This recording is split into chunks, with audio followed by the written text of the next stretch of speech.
Simon Petrus, juga dijuluki Yesus sebagai Kefas, yang artinya batu karang, adalah salah satu pengikut pertama Yesus Kristus. Ia merupakan murid yang sangat bersemangat, lantang, dan keras kepala. Tuhan memilih dan menggunakan Petrus untuk bekerja baginya, membentuk karakter Petrus menjadi yang Tuhan inginkan. Simon Petrus berasal dari Betsaida dan hidup di Kapernaum, kota yang berada di pesisir Danau Galilea. Petrus serta Yakobus dan Yohanes merupakan mitra dalam usaha menangkap ikan. Simon Petrus menemui Yesus setelah dikenalkan oleh Andreas, saudaranya yang mengikuti Yesus setelah mendengar Yesus adalah Mesias.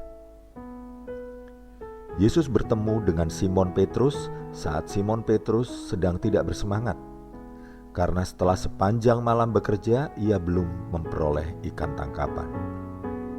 Yesus meminta Petrus untuk menebarkan jalannya di tempat yang dalam.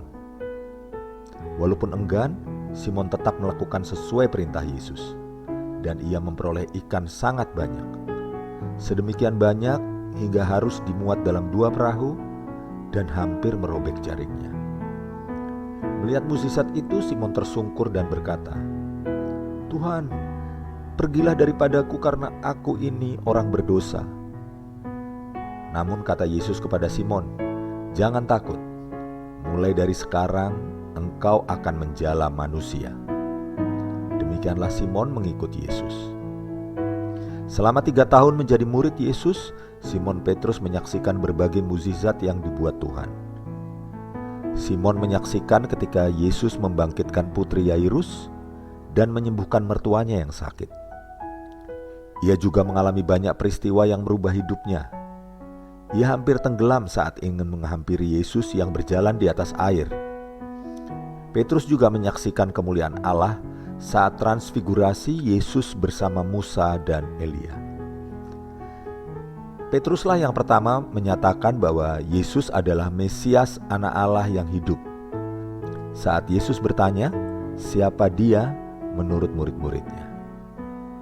Petrus juga yang dengan penuh amarah memotong telinga hamba Imam Agung saat Yesus ditangkap. Petrus juga yang menyatakan betapa ia mengasihi Yesus, tetapi akhirnya menyangkal Yesus 3 kali saat Yesus ditangkap.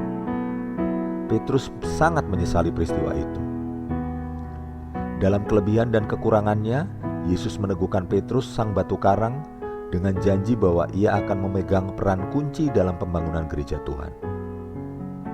Setelah kebangkitannya, Yesus bertemu Petrus secara khusus dan mengulangi mukjizat tangkapan ikan sekali lagi, dan meneguhkan kembali Petrus sebagai seorang rasul. Pada hari Pentakosta, Petrus adalah pembicara utama pada perkumpulan orang di Yerusalem, di mana gereja dimulai dengan pertobatan 3.000 jiwa baru. Kemudian, Petrus menyembuhkan seorang yang lumpuh dan berkhotbah secara berani di hadapan Sanhedrin. Penangkapan, pemukulan, dan ancaman tidak memadamkan semangat Petrus dalam memberitakan Kristus yang telah bangkit. Yesus bernubuat bahwa Petrus akan mati sebagai martir. Nubuat itu digenapi pada masa pemerintahan Kaisar Nero di kerajaan Romawi. Petrus dihukum dan disalibkan terbalik di kota Roma. Itulah kisah Petrus, murid Yesus yang pemberani, keras seperti batu karang, namun dengan segera bertobat bila berbuat kesalahan. Semua karena ia sangat mengasihi Yesus.